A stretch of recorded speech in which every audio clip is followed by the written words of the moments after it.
You're listening to Huon and Kingston FM, and you're listening to The Grapevine, and we're going to have a talk with Matt Balfe, the General Manager, Customer and Community of TasWater, about an initiative they've commenced and a few other things on community involvement as well. But basically we're talking about a bill simulator which will make it easier for people to make decisions about their water usage. Good morning, Matt. Good morning, and thanks for having me on, and hello to all of your listeners. Look, it's great to talk to you. I think everybody uses water, and I guess it's just become a major component of people's usage and expenditure in the house. So it's always important, I think, for people to keep up to date with what's happening. Now, first of all, before we talk about the bill simulator, you're undertaking what is a major community engagement at the present moment. Yes, we are. This is the deepest and broadest community engagement that we've ever undertaken, and I believe the broadest that any utility in Tasmania has undertaken on price and service. And we think that's really important because TasWater is a monopoly. Our customers don't have a choice about whether they use our services or not. So we want to make sure that every Tasmanian has a chance to have a say about what their price and services are going to look like over the next 4-year price period. So every 4 years you look at the price structure and how it's implemented? That's right. So it's a bit technical, and it's a regulatory thing. But essentially, we compile a plan that is all about the investments that we need to make to keep providing good water and sewage services to Tasmanians for the period of the 4 years. And we put a submission together, and then the regulator essentially makes a determination about what prices will be and what investment that we will make. Now, in the past, probably we've done some community consultation as part of this, but this time around, we're running a huge amount of community engagement to make sure that we understand the needs and values of the community. So already 3,500 Tasmanians, in fact, it's almost 4,000 Tasmanians have registered to be part of this process. And so far, we've run our first survey, which 1,900 of those people responded to, and we really have a very clear view of what's important to them now, which is keeping bills affordable. We know that cost of living is really starting to bite across Tasmania. Fixing leaks, we lose far too much of our water, and responding to faults quickly when they occur. As well as that, there's something new that's emerging, and that's that Tasmanians are really fiercely proud of the natural environment, and they want us to invest to protect and enhance waterways and catchments. So, some of those things are evergreen, but certainly that desire to protect Tasmania's waterways has come up more strongly than in the past. And that's something you probably didn't have a major focus on in the past. No, that's right. I suppose there's only so much money to spend, and I'm new to Tasmania. This is my second year here now, and I absolutely love this place. But what struck me when I first moved here and looked at the infrastructure that TasWater has is that we run 38% of the country's treatment plants for 2% of the population. So I'll say that again, it's almost 40% of the nation's treatment plants for just 2% of the population. So you can imagine, and we do have a legacy of underinvestment, and that's partly to do with the fact that 29 councils were running these kind of micro systems, and so you just don't get those efficiencies of scale. We're addressing some of those problems now. So for the last 10 years, we've put a huge amount of focus on getting drinking water up to scratch to make sure that it's safe and pleasant tasting. You probably know that only 4 years ago, 24 towns were on permanent boiled water notices. So you couldn't drink the water out of your tap without boiling it first. Now, we've broken the back of that problem, but the next stage is looking at sewage, which, and people probably don't make this linkage naturally, but when it rains heavily or when treatment plants are underperforming, that has an impact on local waterways. Yeah, I'm certainly aware of the boil water notices because we used to have to put them to air quite regularly. And I had noticed that we haven't had one for quite a few years now, and that obviously is a major achievement for TasWater. Yeah, and something we're really proud of. But it is phase 2 now, and that's looking really strongly at consolidating a lot of these sort of micro sewage treatment plants. A big focus will be up in Launceston, where we're consolidating 7 underperforming treatment plants into one super treatment plant that will have huge benefits for that local community in terms of the environmental and also service and things like, odour issues and eliminating those as well. So, and the same goes across the state.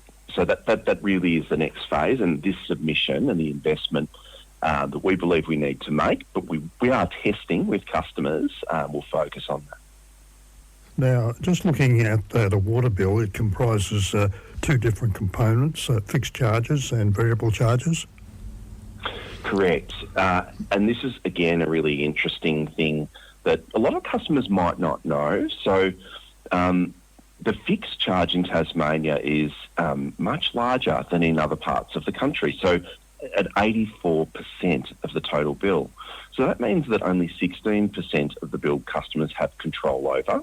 So that's variable. That means how much water you use. So we are testing with customers if there is an appetite in the community to increase the variable charge so that people who use more water pay more, and those who use less have more control and can pay less, which feels intuitive, but obviously this impacts different kinds of customers in different ways, which is probably a good segue to talk about the bill simulator, because we can certainly see that. So, for example, a pensioner who lives by themselves and doesn't use much water would probably get a reduction in their bill, or they most certainly would, whereas a large family, if the variable charge was higher, could pay more. Yes. So what you're seeking to achieve is as fair a balance as you can? Yeah, absolutely. And that's the kind of the mandate for the whole engagement, is to strike the balance of price and service that's fair for all Tasmanians. So that's not an easy thing to achieve, and certainly one survey is not going to give us the data that we need to achieve that. So I might briefly just take you through the process that we're running. So there's several surveys, the first of which I've told you about. The second is this bill simulator. And what this gives customers an opportunity to do is have basically play with some dials. So you can, and they are service preferences. So things like, would you like us to invest more or less in a variety of things, including leakage?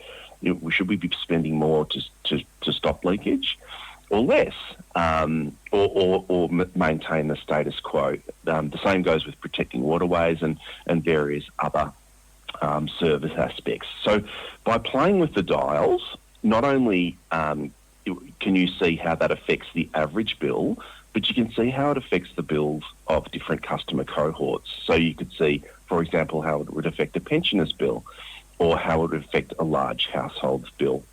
So it gives the customer a chance to see how it would affect themselves, but also gives them an opportunity to put themselves in the boots of other customers to see how it might affect them as well. Right. Now, when you're talking about water leakage, of course, that's only in the main supply to a property. If the leakage occurs on the property, then it's not your problem. Yeah, that's right. So, I think it's pretty widely known that we have a problem in Tasmania within TasWater's network with unaccounted for water. So that means that the amount of water we produce versus the amount that we bill for, there's a big difference between those two numbers. So either that's through leakage, or it's things like in our metering that we're not, that we need to do work to improve it across the system so that we can really drive down that number of unaccounted for water, sometimes called non-revenue water. And that's something that we're putting a huge amount of focus on at the moment. We really want to break the back of that over the next 12 and 18 months.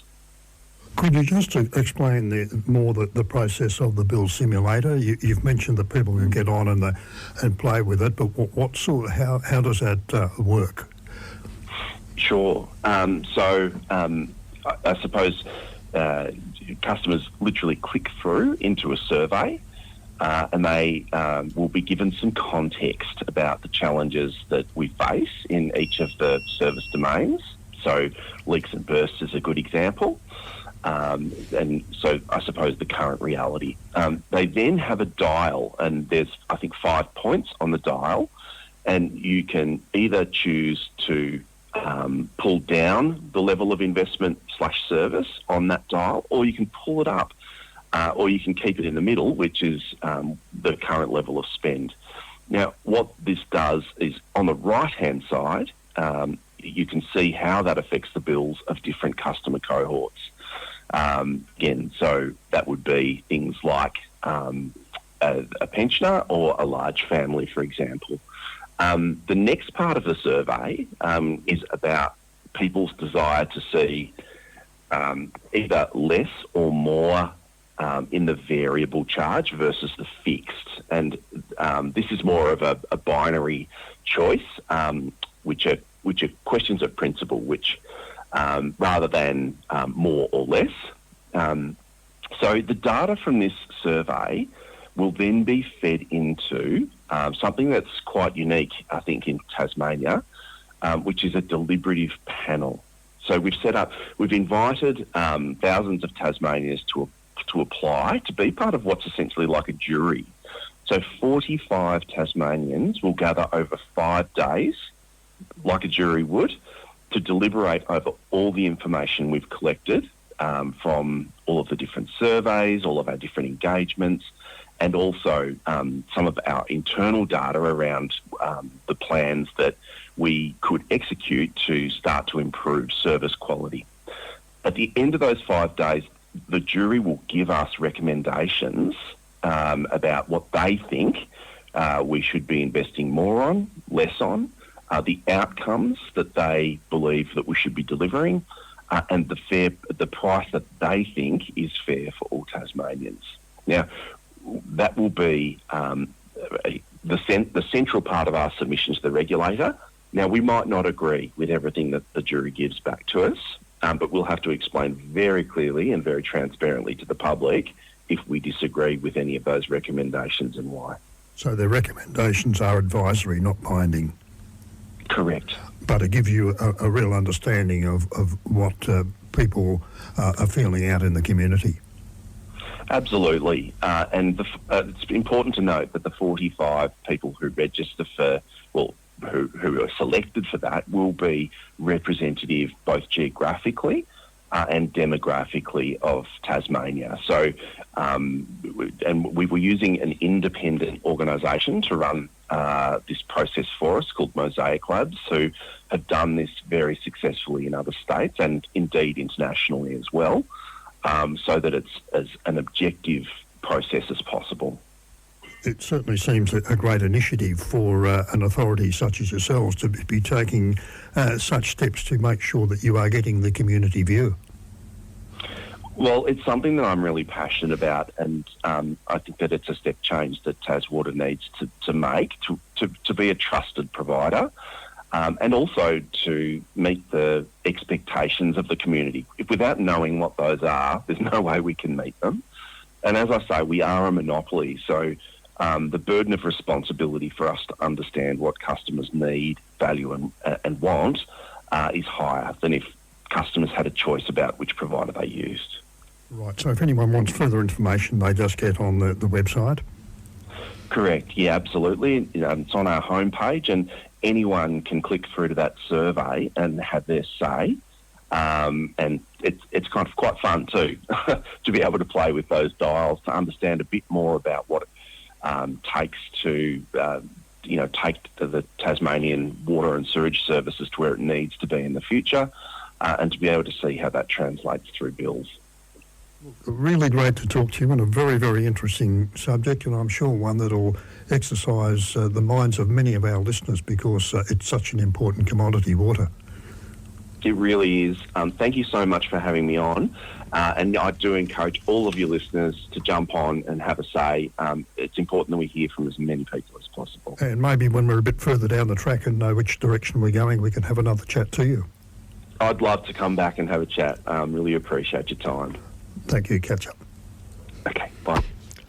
And I was talking there to Matt Balfe, the General Manager, Customer and Community for TasWater, about a unique way of getting community involvement in pricing for the next 4 years, and pricing and service delivery. And if you're interested, get onto the website. I can give you that information a little bit later on, and you can have a look and play around with the simulator.